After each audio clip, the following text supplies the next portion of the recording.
The signal was weak. It came from so far away that most systems would have missed it completely. But Lieutenant Park Yuna was not most officers, and the Luna Deep Space Station was not most systems. She sat alone in the monitoring room, surrounded by screens that showed nothing but empty space. Her shift was almost over. The coffee in her cup had gone cold hours ago. Outside the reinforced windows, Earth hung like a blue marble against the black void dot. Then her console beeped. Yuna sat up straight. She ran the signal through 3 different filters before she believed what she was seeing. The transmission was old. The language was ancient. But it was real, and it was repeating. We are the last. We are dying. Please. She played it again. And again.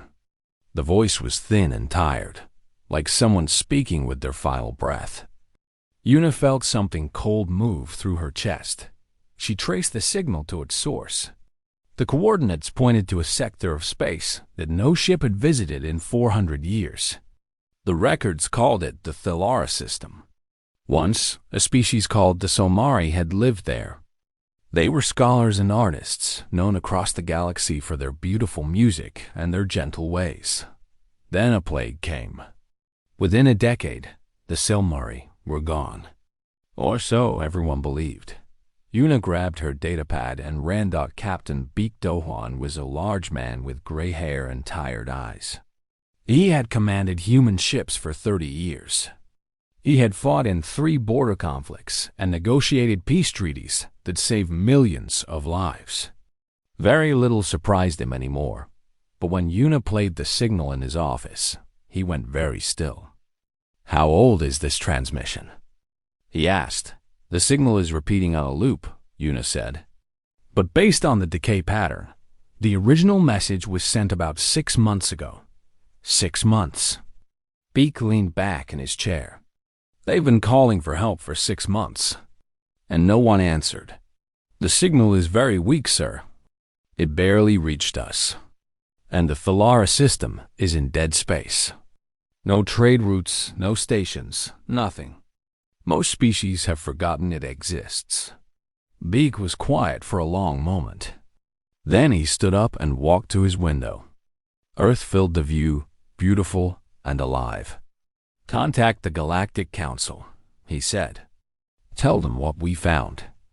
Request immediate assistance. The Council's response came within 2 hours. It was not what Beek had hoped for. The message was polite but firm. The Somari had been declared extinct 4 centuries ago.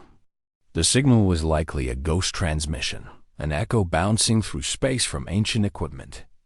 Or it could be a trap set by pirates or hostile forces. Either way, the Council would not risk ships and crews for what was probably nothing. We regret that we cannot assist at this time, the message concluded. We advise Earthfleet to exercise caution. Beek read the message 3 times. Then he deleted it. He called his senior officers to the command center. They gathered around the central table, their faces lit by holographic displays. Yuna stood near the back, her heart beating fast. You have all seen the signal, Beek said. You know what the Council said. They think we should ignore it. They think the Somari are already dead, so why bother? He paused and looked at each officer in turn. I disagree. Someone is out there. Someone is calling for help. And I will not sit here and pretend I did not hear them. Commander O. Jahan, the captain of the warship Dawn Chorus, stepped forward. Sir, the dead zone is dangerous. We do not know what we will find there. The Council may be right about a trap. They may be, Beek agreed. But they may also be wrong. And if there are survivors out there, if even one Somari is still alive and waiting for help, then we have a duty to answer.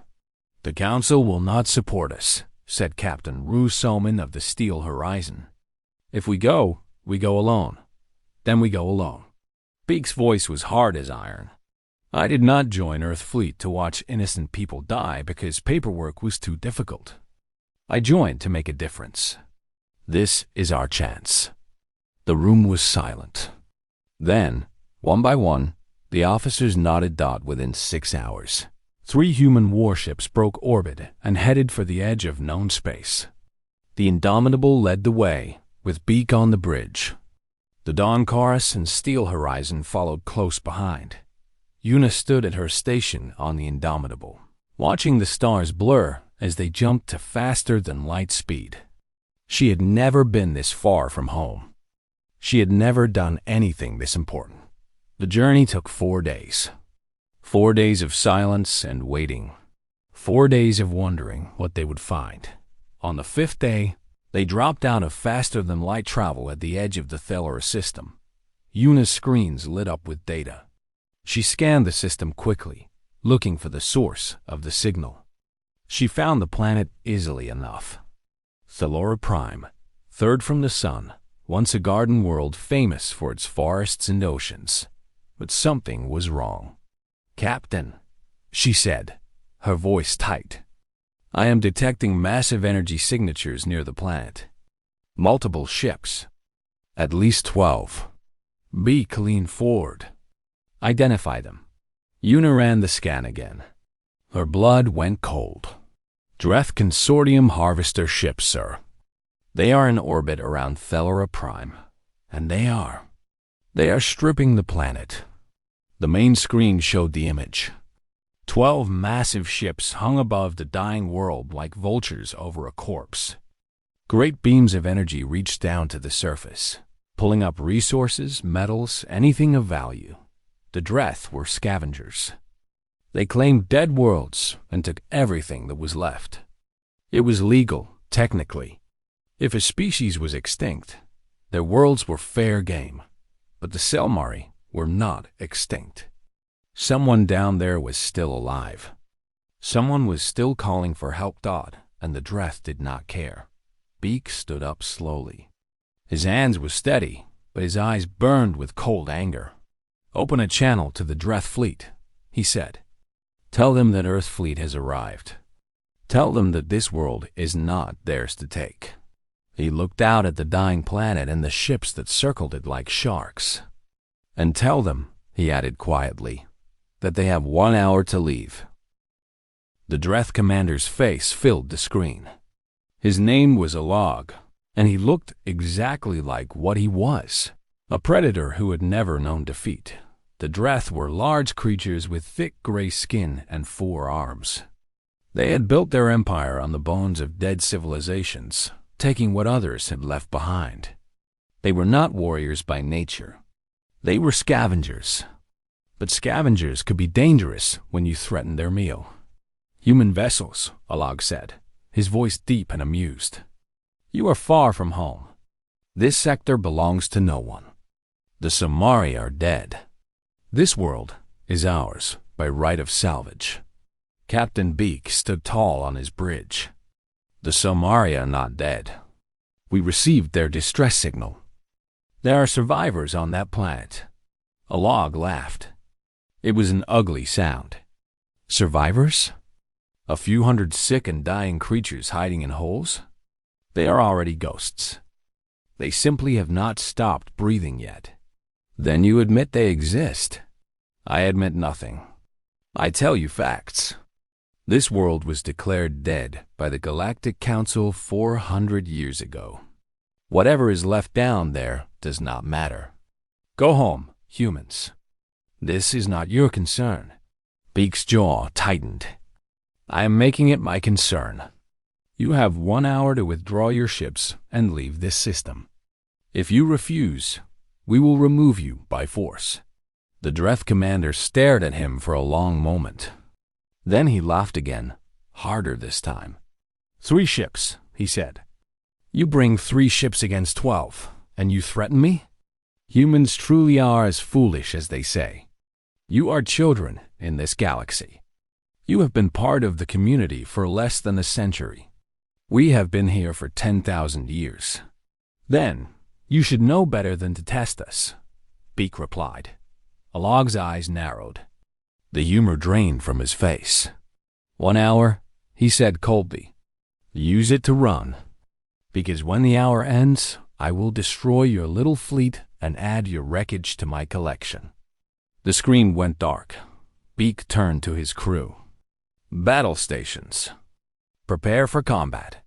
And get me a shuttle ready. I want a ground team on that planet before the shooting starts." Dr. Nam Jiwoo had joined Earthfleet to study alien life, not to fight wars.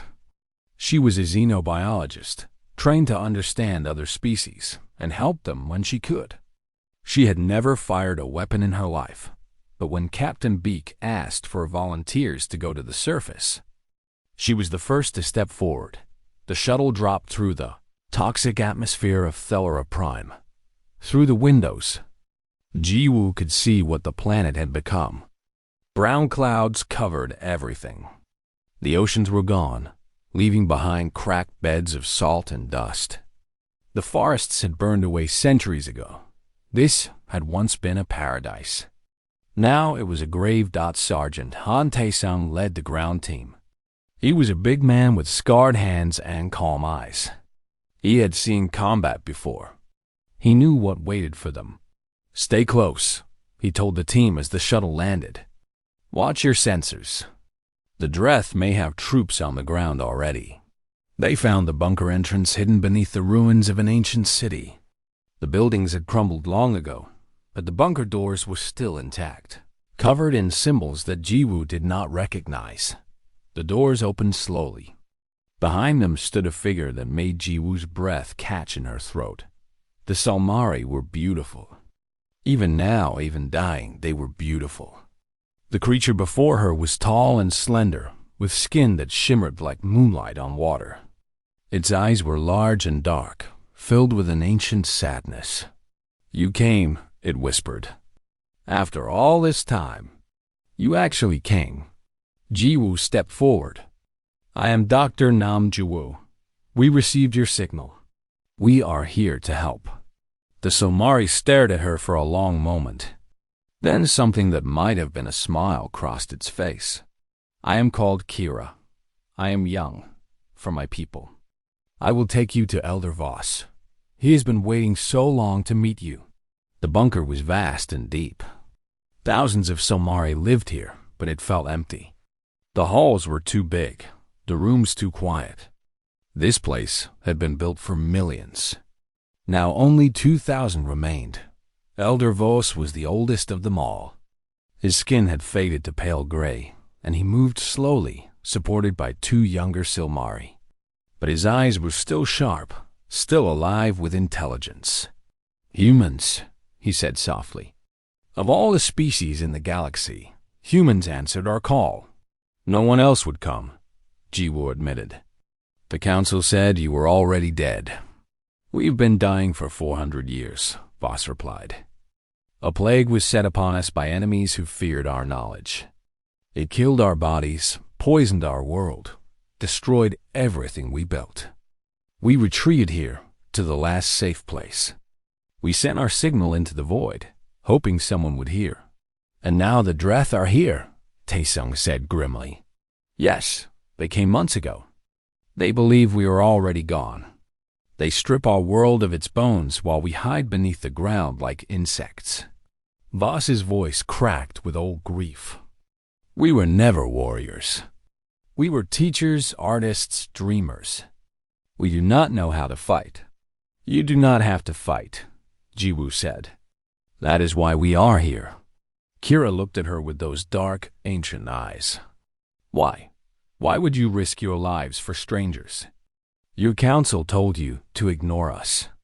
Your government did not send you. Why did you come?" Jiwoo thought about the question. She thought about Earth, about everything humans had survived. Wars, plagues, disasters, centuries of suffering. She thought about all the times no one had come to help them. All the times they had saved themselves because there was no one else. "Because you asked," she said simply. "Because you needed help. That is enough." Above them, in orbit, the hour ran out. Commander Alog watched the human ships with contempt. They had not moved. They had not retreated. They simply sat there, waiting. "Foolish," he muttered. "Open fire." The Dreth harvesters were not built for war, but they were large and powerful. Energy beams lanced out toward the human fleet. The first shot struck the steel horizon, tearing through her shields, but the humans fired back. The Indomitable's weapons blazed with fury. Missiles streaked across the void. Plasma cannons roared. The Dreth had expected the humans to run. They had expected fear. They were wrong. Captain Rousseauman brought the damaged steel horizon around, her ship bleeding fire and atmosphere. But she was not retreating. She was attacking. All ships, Beak commanded, his voice steady as stone. Engage the enemy. Protect the planet. Show them what Deathworlders can do. The battle had begun. Space burned. The 3 human warships danced between the massive Dreth harvesters like wolves among elephants. The Dreth ships were bigger, heavier, built to break worlds apart and carry the pieces home. But they were slow. They turned like mountains. The humans were fast. Pilot Officer Choi Sun-ho led his fighter squadron through the chaos. His small ship twisted and rolled, dodging energy beams that could have vaporized him in an instant. Behind him, 11 other pilots followed his lead. Squadron, target the engine arrays on the nearest harvester, Sun-ho ordered. We take out their engines, they become sitting targets. His fighters screamed toward the closest Dreth ship. The harvester's guns tried to track them, but the humans were too quick. Sun-ho fired his missiles at the exact right moment. The explosions ripped through the harvester's engines, and the massive ship began to drift. 1 down, Sun-ho said. 11 to go. On the bridge of the Indomitable, Captain Beak watched the battle unfold. The steel horizon had taken heavy damage in the first strike. Her captain, Rousseauman, was still fighting, but the ship was bleeding badly. Steel horizon, fall back, Beak ordered. Protect the evacuation shuttles. Negative, sir. Summon's voice crackled through the communication system. We can still fight. We are not leaving. That was not a request, Captain. There was a pause. Then someone replied, Understood, sir. But I am choosing to ignore it. Despite everything, Beak almost smiled. The Dawn Chorus swept in from above, her weapons blazing. Commander Ojehan had positioned his ship perfectly, catching 2 harvesters in a crossfire.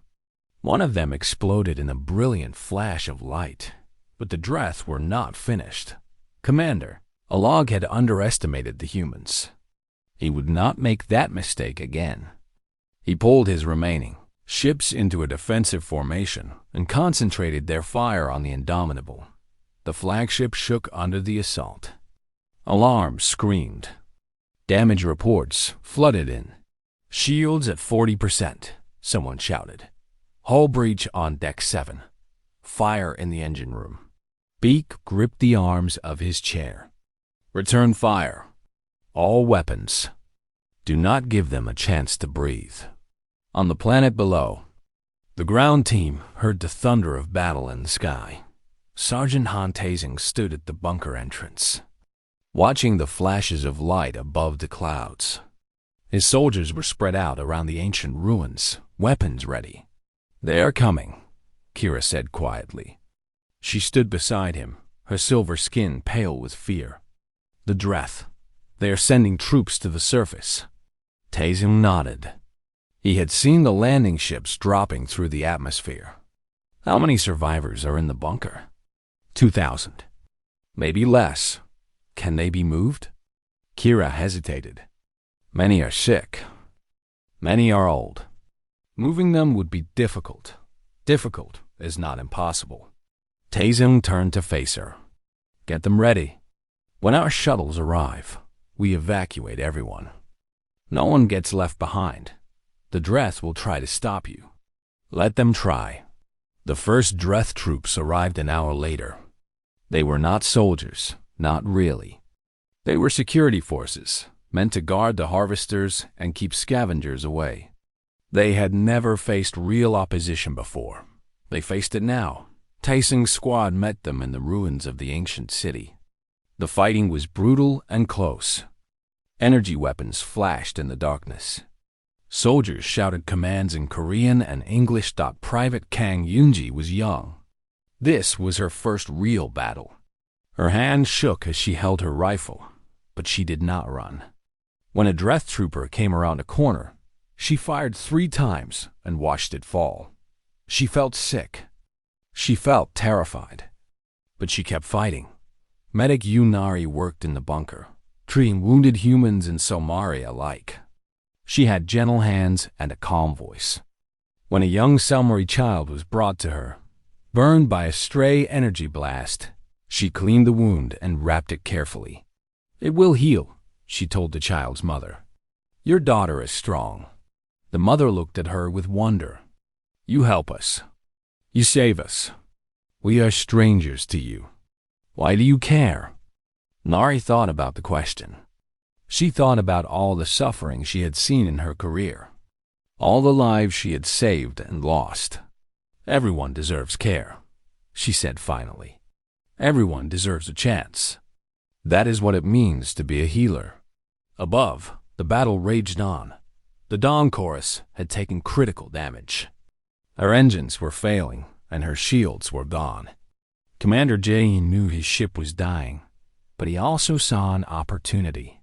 One of the Dreth harvesters was moving to block the evacuation route. If it succeeded, no shuttles would be able to reach the planet. The survivors would be trapped. Jae made his decision. "All hands, abandon ship," he ordered. "Get to the escape pods. Now, sir." His first officer stared at him. "What are you doing?" "My job." Jae smiled grimly. "Get our people off this ship. I will handle the rest." The crew evacuated. Escape pods shot away into space. And Commander Oh Jae-yan, alone on his dying ship, aimed the Dawn Chorus directly at the Dreth harvester. The collision was spectacular. The human warship smashed into the harvester at full speed. Both ships disappeared in a ball of fire that lit up the void like a second sun. On the Indomitable, Lieutenant Yuna watched with tears in her eyes. "He saved the evacuation route," she whispered. "He saved everyone." Captain Beak stood in silence. Then he spoke, his voice heavy with grief and pride. "That is what we do. That is who we are. We protect each other. We protect the helpless. We do not abandon anyone." He turned to his crew. "Continue the fight. Honor his sacrifice. And get those shuttles to the surface." The battle continued. But now, the humans fought with something more than skill and weapons. They fought with fury. They fought with purpose. And the Dreth began to realize that they had made a terrible mistake. Then the sensors picked up new contacts. More ships coming fast. "Captain," Yuna said, her voice shaking. "Dreth reinforcements. 20 ships. They will be here in 2 hours." Beak closed his eyes. 20 more ships. Against his battered fleet of 2. The odds were impossible. But impossible had never stopped humanity before. "Send the message," he said quietly. "Send it to everyone. Every ship, every station, every species in the galaxy. Tell them what is happening here. Tell them what we are fighting for." He looked out at the stars. "And tell them that we will not stop, no matter what comes." The message went out across the galaxy. Every station received it. Every ship heard it. Every species learned what was happening in the forgotten corner of space called the Thelera system. Captain Beak spoke clearly, his voice steady despite everything. "This is Captain Beak Do-hwan of Earthfleet. We are engaged in combat with Dreth Consortium forces over the planet Thelera Prime. The Somari people, long thought extinct, are still alive. 2,000 survivors are trapped on the surface. We are trying to evacuate them, but we are outnumbered and outgunned. Dreth reinforcements are coming. We will not survive." He paused. "We are not asking for orders. We are not asking for permission. We are asking for help. If anyone out there has the courage to stand with us, now is the time. If not, then watch. Watch and remember what humanity will do to protect the helpless. This is what Deathworlders are made of. The message ended. The galaxy was silent. On the surface, the evacuation had begun. Shuttles landed near the bunker, their engines screaming. Human soldiers formed a protective circle around the entrance while Somari survivors streamed out of the underground tunnels. Dr. Nam Ji-woo guided them to the waiting ships. Many were sick. Many were old. Some had to be carried. But they kept moving, step by step, toward salvation. Quickly, Ji-woo urged. We do not have much time. Elder Voss watched from the bunker entrance. He was too weak to walk far, supported by Kira on one side. His ancient eyes took in everything. The human soldiers fighting and dying to protect his people, the shuttles filling with survivors, the fires in the sky. 400 years, he whispered. We waited 400 years. And now, at the end, strangers from a young world come to save us.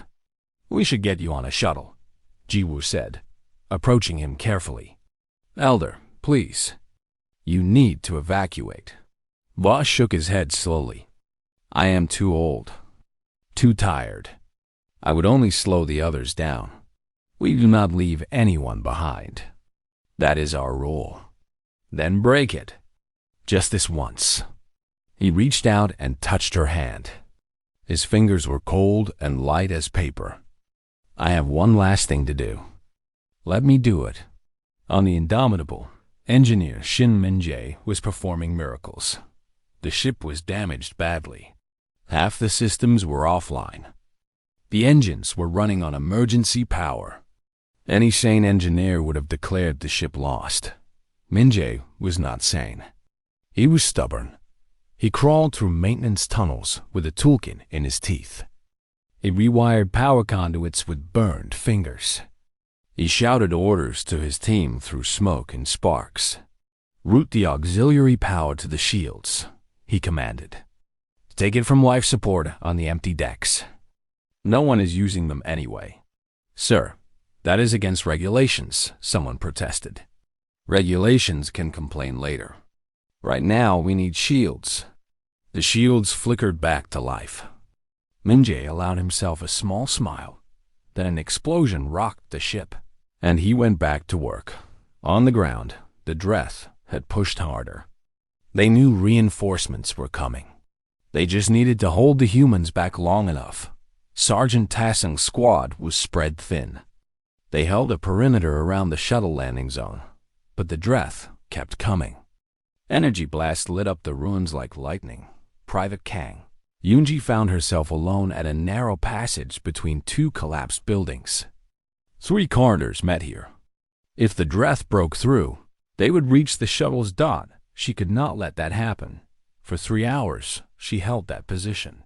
3 hours of constant fire, constant danger. Her rifle overheated twice. She burned her hands, changing power cells. A blast caught her shoulder and left a wound that bled through her uniform. She did not move. She did not retreat. When Sergeant Taesung finally reached her, she was still standing, still firing, still fighting. Eunji, he said, his voice rough with emotion. You can rest now. Reinforcements are here. She looked at him with exhausted eyes. The shuttles? Safe, because of you. She smiled weakly. Then she collapsed into his arms, in space. The Dreth reinforcements arrived. 20 fresh ships joined the 8 survivors of the original fleet. 28 harvesters against 2 battered human warships. The odds were beyond hopeless. Commander Alog felt victory within his grasp. Human vessel, he broadcast, his voice dripping with satisfaction. You fought, well, better than I expected. But it is over now. Surrender, and I will make your deaths quick. Captain Beak stood on his damaged bridge. Around him, his crew waited in silence. Many were wounded. All were exhausted, but not one of them suggested giving up. "Alag," Beak replied calmly, "I appreciate the offer, but I have to decline. We are not finished yet." "You are insane. You cannot win." "Maybe not, but we can make you pay for every inch. And we can buy time for those shuttles to escape. That is enough for me." Alag snarled. "Then die with your pride intact. It makes no difference to me." He gave the order to attack Dot, and then something unexpected happened. New contacts appeared on the sensors. 3 ships, coming fast from the galactic core. They were not Dreth. Veshan Republic vessels, Lieutenant Yuna reported, her voice rising with hope. "They are hailing us." The face that appeared on screen was not human. It belonged to Ambassador Rillos of the Veshan Republic, tall, elegant, with feathered crest and sharp eyes. "Captain Beak," Rillos said, "I watched your broadcast. I heard your words. For 3 days, I argued with my government. They said this was not our fight. They said we should stay out of it." He paused. "I disagreed. So I took 3 ships without permission and came anyway. I hope you do not mind the company." Beak felt something warm spread through his chest. "Ambassador, you are the most welcome sight I have ever seen." "We are not alone, Captain. Look." More contacts appeared. A single ship from the Terani Federation. 2 from the Kelith Collective. 1 ancient vessel flying no flag at all, crewed by volunteers from a dozen species. They came 1 by 1, 2 by 2. Small forces, personal choices, individual acts of courage. None of them had been ordered to come. None of them had permission. They came anyway. Elder Voss watched from the planet below. He had refused to evacuate, but he had one more task to complete. He sat before an ancient transmitter, one that had been silent for 4 centuries. With trembling hands, he activated it. "This is Elder Voss of the Somnary," he said, his voice carrying across the galaxy. "I speak now to all who listen. We sent a call into the darkness, expecting nothing. Expecting silence. Expecting death."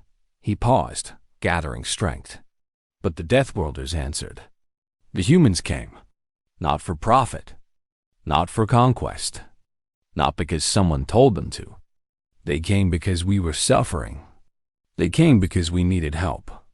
And now, others follow their example. His voice broke with emotion. Remember this day. Remember what compassion looks like.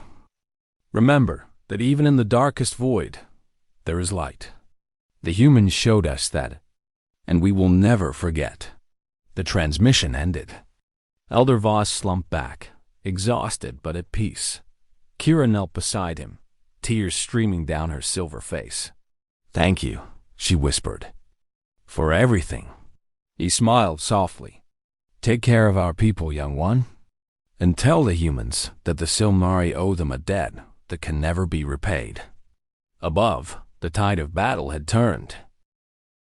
The coalition fleet attacked together. Humans, Veshans, Terani, Kelith, and a dozen other species who had answered the call. Their ships were different sizes, different designs, different capabilities. But they fought as one. Commander Alag watched his advantage disappear. The reinforcements he had been counting on were now matched by the growing alliance arrayed against him. Worse, his crews were shaken. They had signed up to strip a dead world, not to fight a war against half the galaxy. "Concentrate fire on the human flagship," he ordered desperately. "Destroy their leader, and the others will scatter." The Dreth harvesters turned their weapons on the Indomitable. Energy beams hammered the battered ship. Shields failed. Hull sections tore away. Fire spread through multiple decks, but Captain Beak did not fall. "Return fire," he commanded, his voice never wavering.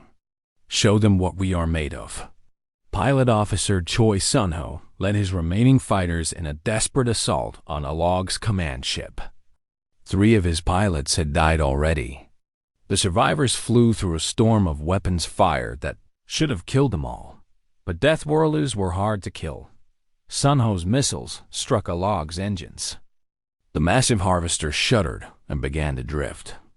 Secondary explosions rippled across its hull. Their flagship is crippled, Sunho reported. They are losing formation.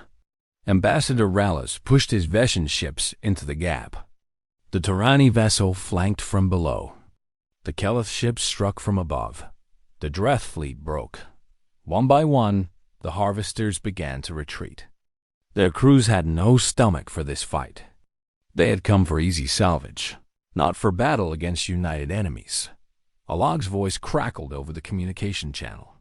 This is not over, human. The consortium will remember this insult.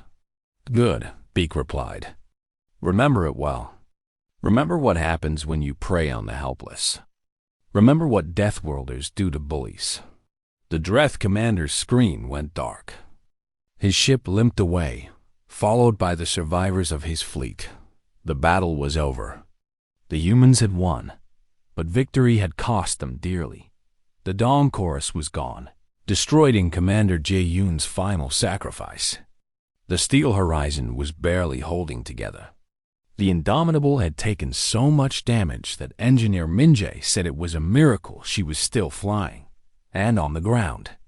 23 human soldiers had died defending the evacuation. Sergeant Taizeng stood among the ruins, looking at the bodies of his fallen comrades. Private Yoonji was beside him, her wounded shoulder bandaged, her eyes empty with exhaustion. We did it, she said quietly.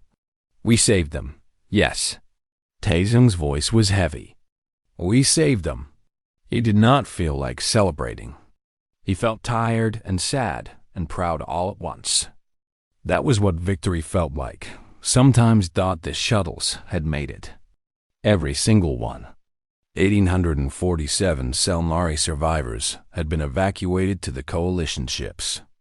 The rest had been too sick to move or had chosen to stay behind, like Elder Vos.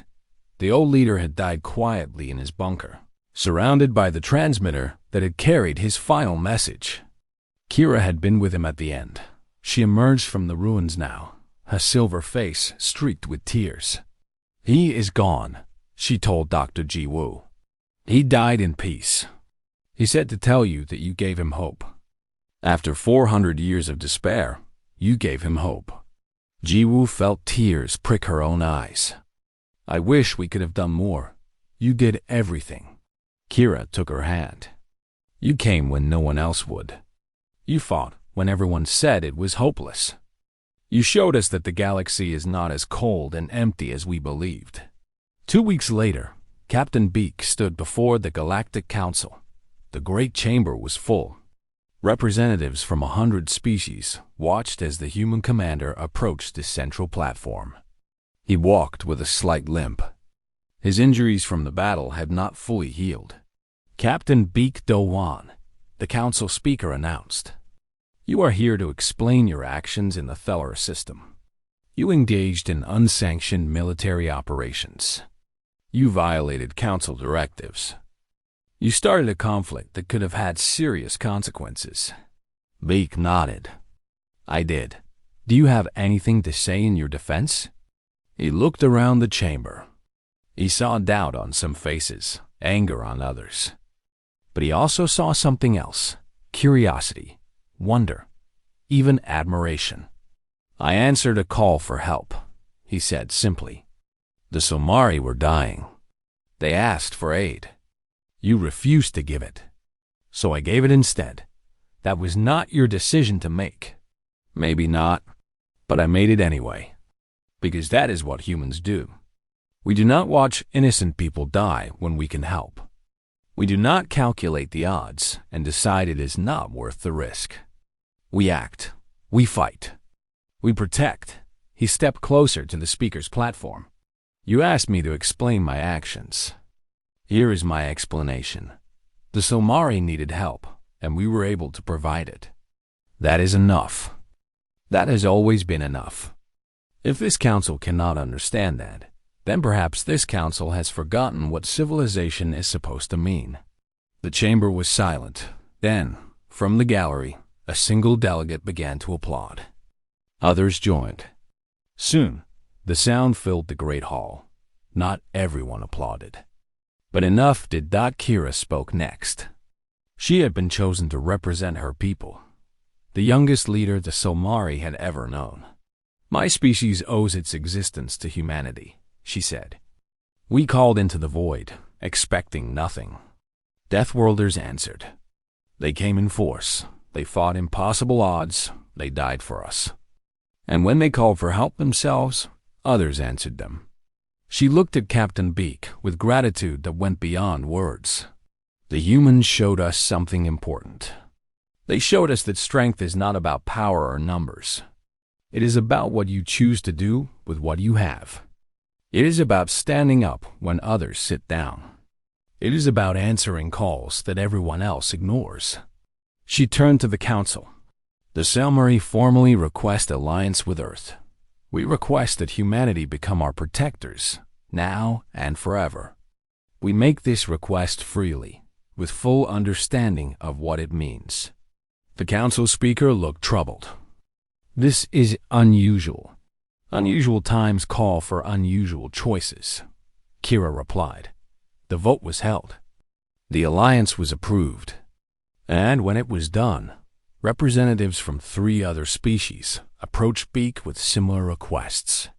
The galaxy was changing. The humans had shown them something new, something worth following. Back on Luna Station, 3 months later, Lieutenant Park Yuna sat at her console. The repairs to the fleet were almost complete.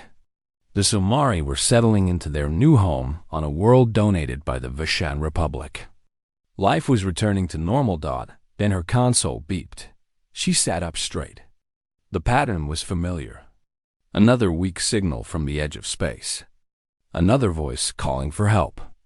We are few. We are dying. Please. Yuna smiled. She forwarded the signal to Fleet Command, attached a location trace, and included a single note. Within hours, 3 human ships broke orbit and headed for the stars. Captain Beak stood on the bridge of the newly repaired Indomitable. Beside him, Kira watched the stars blur as they jumped to faster than light speed. Another dying world, she observed. Another call for help. Beak agreed. Will it always be like this? Will you always answer? He looked at her, this young leader of a saved people, and he nodded. Always. That is who we are.